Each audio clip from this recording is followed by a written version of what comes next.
Curiosidades del mundo antiguo.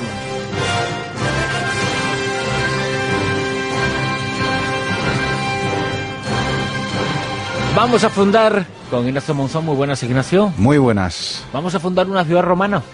Con Augusto Augurio, espero. Por ejemplo. Por ejemplo, vamos. Porque vamos a explicar cómo se fundaba y, bueno, vamos a dar la idea a quienes quieran hacerlo en estos momentos, ¿no? Claro, pues ya explicamos cómo hacer una momia. Pues oye, vamos a dedicarnos a algo un poquito más vital, que es ni más ni menos que recalificar terrenos. Que eso fue lo que hicieron. En cierto modo, no se ha inventado nada en estos tiempos. Pues no. Y cuando hablamos de los colonos, de las colonias, la expresión colonias, no en el sentido de ocupación, sino en el sentido de crear algo donde en principio no hay nada, pero es necesario, eso es lo que llevó a los romanos a fundar ciudades. Sí, señor, a otros imperios también. Lo que pasa que ahora nos vamos a circunscribir al mundo romano, porque aunque es verdad que en nuestro colonialismo, el colonialismo que casi todo el mundo tiene en mente y que se estudia en el colegio, es decimonónico, bueno, hay ecos heredados del mundo romano. Para los ingleses de la época victoriana, fundar una colonia era fundar algo secundario, para los franceses, los españoles. Para los romanos no. Para los romanos era cuando se creaba sobre todo una colonia de rango romano, porque hay colonia de rango latino, municipios romanos, ciudad estipendiaria. Cuando se crea una colonia romana, lo que se hace es fotocopiar a Roma. Sí. Hacer una especie de trasplante, ¿no? Coger un esqueje. Ya que era Roma perfecta, pues como no vamos a seguir la fórmula. ¿No? Exacto. En cierto modo, es lo que pensaban, y situándonos en ese tiempo, era lo más perfecto. La capita, la cabeza del imperio. Porque con eso conseguimos un control del territorio. Un control estratégico. El mejor ejemplo es Ostia. Roma estaba muy cerca. La ciudad de Ostia. La ciudad de Ostia. Vale. Ay, subconsciente nos traiciona. Roma era una ciudad que estaba muy cerca del mar, pero seguía estando en el interior. Conseguimos una ciudad, un puerto de mar, que nos lleve las mercancías al puerto de río que tenemos en la misma Roma. Cuando los romanos se dedicaron a fundar colonias, a fundar ciudades, ¿cuál fue el motivo? ¿Fundamentalmente comercial o también era militar? Las dos cosas, porque muchas veces se viene muy unido una cosa con la otra. Comerciar no es solo enriquecerse, a veces comerciar es simplemente sobrevivir, conseguir recursos necesarios. Y de hecho la colonización romana empieza muy pronto. Colonias muy pequeñitas, Ostia y el resto de ciudades que rodeaban a la misma Roma, digamos, creando una especie de lo que se llama un glacis, un glacis defensivo, una especie de perímetro de defensa, que eran como puntos de vigilancia, con muy poquita población, 50, 200 personas, pero que ya hacían más difícil entrar en el territorio romano sin ser detectado. Con el tiempo y con el crecimiento, pues también habrá otras razones. Liberar parte del excedente de población de Roma y sobre todo romanizar. Es un gran elemento de romanización. Pues vamos a hablar de ese proceso de romanización, de cómo se funda una ciudad, y vamos a hacerlo paso a paso e invitar a conocer cómo era paso a paso este proceso. Y el primero de los pasos es la gente. Sí, necesitamos colonos, necesitamos población. Eso sí, Rómulo era muy listo, yo me estoy basando sobre todo en Tito Livio, en Plutarco y en Dionisio del Carnaso, pero claro, estos autores reconocen que cometió un fallo, y es que solo llevó hombres. Y claro, por muy bien que nos llevemos los hombres, seguimos necesitando a las mujeres. Para reproducirse. Bueno, para otras cosas también, pero... Las mujeres tampoco necesitan de los hombres, salvo para reproducirse. Hay mujeres que sí, igual que hay hombres que necesitan a las mujeres, hay hombres que son un desastre, necesitan a alguien con ellas. Sí, con ellos. Y hay mujeres, insisto, que no necesitan a ningún hombre ni les hace falta y encima hacen bien. Bueno, pero esta es una ciudad vale. de hombres y por tanto necesitamos mujeres, yo por lo menos. Sí. Así que es conveniente llevar de ambos sexos. Necesitamos un buen... Entonces no existe la fecundación in vitro ni nada parecido. No, como mucho las adopciones o los raptos. Ahí tenemos el rapto de las Sabinas, pero yo no recomiendo el rapto. No, ¿verdad? No. Aunque en algún sitio en donde hay colonos en la actualidad hacen todo tipo de perrerías, ¿eh? Sí, pero bueno, nosotros lo estamos haciendo de una manera civilizada, ¿verdad? Como hacían los romanos. Vale. El segundo paso... Y es un punto espinoso, es que necesitamos un territorio. Pero ese territorio no se puede conseguir así al azar. Necesitamos un augurium, necesitamos delimitar religiosamente ese territorio. Y entonces preguntamos a los de arriba. Preguntamos a los dioses, exactamente. Hacemos un augurio. Es decir, miramos al cielo, a ver cómo se comportan los pájaros, qué fenómenos meteorológicos hay. Como decía Remo, ¿no? Se subió al monte Aventino y dijo: yo he visto 6 pájaros sobrevolar este monte, con lo cual los dioses quieren que sea este. Rómulo, como era de Bilbao, dijo: no, es que yo en el Palatino he visto 12. Y por eso se decidió. Hay que fijarse en eso porque son los dioses los que te recomiendan, los que te aconsejan, o los que dicen si les gusta o no. Y llegaban a quitar a algunos personajes oriundos, algunas culturas, algunos pueblos que podían estar asentados en el lugar, ¿los llegaron a quitar para poner a los nuestros? Sí. ¿Sí? De hecho, son las famosas fundaciones ex novo. Ajá. Digamos, refundarlas. Córdoba, es decir, Córdoba, es una fundación prerromana. Sí. Simplemente los romanos lo que hacen es promocionarla. Construyen directamente encima, construyen a unos pocos metros y se van trasladando, porque claro, la ciudad romana tendía a tener unas infraestructuras mucho mejor. En el caso de Zaragoza, por ejemplo, yo lo calificaría de fundación ex nihilo, es decir, de nuevo, pero sí es verdad que había una población prerromana anterior, Salduye, una población de la que prácticamente no quedó resto. Uh-huh. Sin embargo, ¿qué pasó con esa gente? ¿Dónde está esa población? La antigua Salduba. Ahí que está. Tanto se habla en Zaragoza de Salduba y nadie conoce casi que nada, ¿eh? Bueno, porque se conoce muy poquito sobre Salduba. No se sabía por dónde estaba. Parece ser que está por la zona de Chegara y Caballero. Ajá, por la zona del río, el monasterio del Espíritu Santo, por donde está la muralla y demás. Sí. Pues parece ser que podría estar por ahí. No deja de ser casualidad. Donde estuvieron después, estuvieron antes, ¿verdad? Sí, señor. Porque evidentemente no se puede buscar ninguna ubicación al azar. Hay que tener un poquito de sentido práctico. Que esta era la tercera parte del proceso, encontrar un lugar idóneo, ¿no? Idóneo por los dioses, pero evidentemente los dioses te van a recomendar el punto estratégico mejor. Claro. En ese monte, porque así tienes control del territorio. En ese vado, porque puedes pasar perfectamente el río y, por tanto, puedes crear un puente y cobrar un peaje. En ese cruce de caminos, siempre en lugares estratégicos. No se pone al azar. Y luego un cuarto paso. Y el cuarto paso significa delimitar, ¿no? Bueno, un tercero. Nos falta tercero. Consagrar. Tenemos que consagrar la tierra. Tenemos que hacer un agujero en el suelo. Una fosa. Pero no una fosa cualquiera. No es un agujero sin más.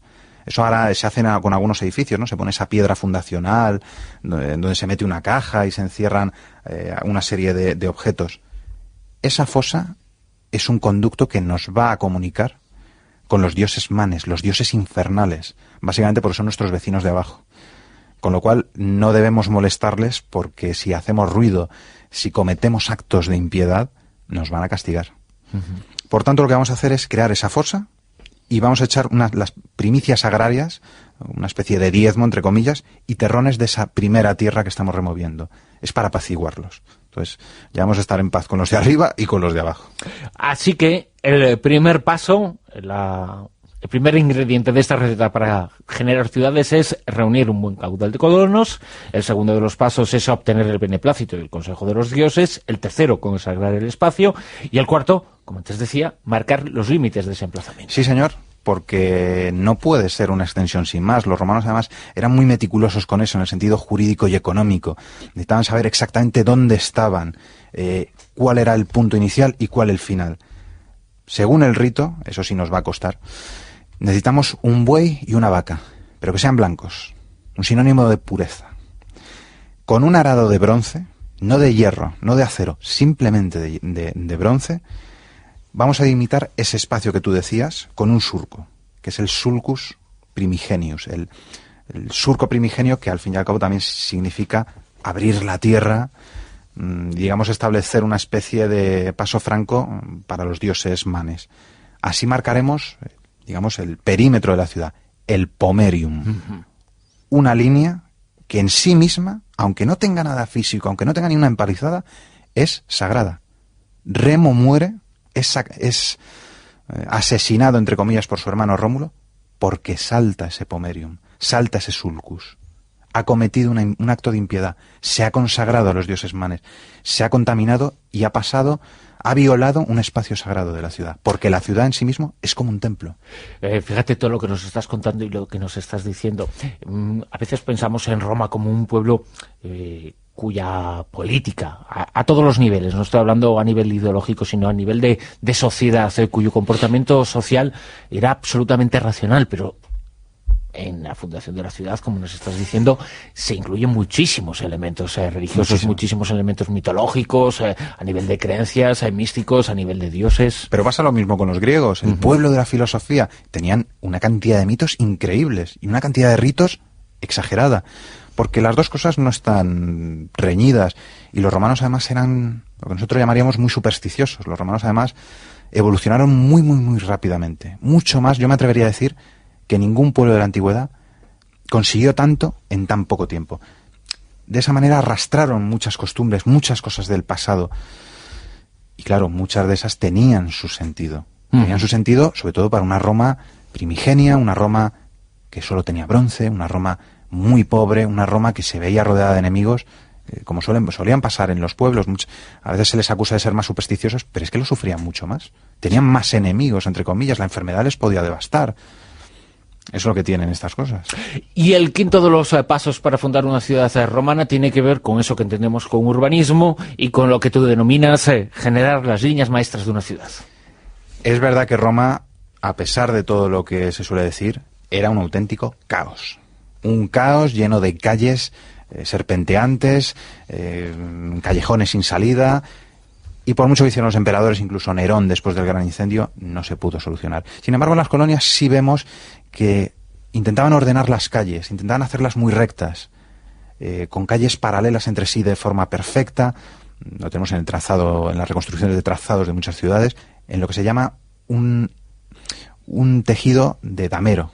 Es decir, manzanas, si no cuadradas, por lo menos rectangulares, pero con esas calles muy rectas. Lo que necesitamos es, con una groma, que es un instrumento muy divertido, que marcaba con unas plomadas, que marcaba los ángulos de 90 grados, lo que vamos a hacer va a ser, en principio, trazar dos grandes calles, el Cardo y el Decumanus. El Cardo es el eje norte-sur, y el Decumanus el este-oeste. Y en base a esos dos grandes ejes, vamos a crear el resto de calles paralelas, los Cardines y los Decumani. Y así nos va a quedar una ciudad, entre comillas, muy ordenada, por lo menos en teoría. Luego en la práctica, a veces el terreno no permitía esos ordenamientos, pero sí se aprecia bastante. Ese es el ordenamiento físico, y el sexto de los elementos para fundar una ciudad es el ordenamiento jurídico administrativo. Sí, es lo bueno de llevar colonos, es que si uno es el líder, pues evidentemente se lo van a agradecer. Claro, cuando se dice, venga chicos, ¿qué régimen político decidimos? Pues hombre, los romanos por lo menos dijeron, como tú nos has llevado hasta aquí, Rómulo, sé un rey, sé nuestro rey, y establecemos una monarquía. Por eso los oyentes, cuando lleven a su grupo de colonos, pues a ser posible que sean los más afectos a ellos, para hacerlo lo que más les convenga. Sobre todo porque el líder será el que tenga que dar los elementos que sean característicos, los que hagan a esa gente sentirse en comunidad. Un calendario, unos ritos, unas fiestas, unas costumbres que sirvan de puntos de cohesión. Los romanos eran muy religiosos, eran muy piadosos, pero es que la religión romana era una religión social. Uno no rezaba en casa, o sea, podía ofrendar a los dioses, pero había que realizar esas ceremonias en grupo, porque hacía que se relacionaran, que fueran seres sociales. Así fundaban los romanos una ciudad. Lo hicieron en muchas ocasiones. ¿Qué ejemplos podemos tener y poner? Pues tenemos, por ejemplo, Caesarea Augusta. Una ciudad, como digo, en principio ex novo, aunque yo calificaría de ex nihilo. Emerita Augusta. Otra ciudad ex nihilo. Córdoba. Una ciudad ex novo, pero que fue refundada por ellos. Hispalis. Valentia. La ciudad de los valientes, es decir, Valencia. Lugo, la gran Lugo, Lucus Augusti, otra ciudad. Por lo tanto, esta receta que nos has dado la pusieron muy en práctica en Hispania, ¿no? Docenas y docenas, entre otras cosas porque la cultura romana es una cultura urbana. Desde el Neolítico, el término romano para hablar de una ciudad es civitas, y de ahí, y de cives, que es ciudadano, probablemente no, con toda seguridad han derivado los términos cívico, civismo, civilización, civilizado. Tú eres civilizado, es decir, tú eres el que vive en ciudad. Porque todo el que vive en un grupo, con una comunidad bastante amplia, sabe que tiene unos derechos y unos deberes. Tiene que vivir, en teoría, en una concordia, tiene que aprender a vivir en comunidad. Eso que antiguamente se daba en los colegios, que se llamaba urbanismo, ¿no? Urbanidad. eso de cruzar bien, ser respetuoso. Una persona que vive en ciudad tiene que tener leyes, tiene que tener orden. Se anteponía, la ciudad era un ejemplo perfecto del orden, que se anteponía al caos, es decir, todo un símbolo de la civilización romana. Así se construye una ciudad romana. Esta es la fórmula, esta es la receta y nos lo ha contado, como no, Ignacio Monzó. Pues muy agradecido y espero que nuestros oyentes cuando funden sus ciudades nos inviten, ¿verdad? Por supuesto. Pues muchísimas gracias, Bruno. Que ese será el séptimo de los pasos a seguir, la séptima parte de las recetas. Invitar a la Rosa de los Vientos. Hombre, claro. Muchas gracias. Gracias a ti, Bruno.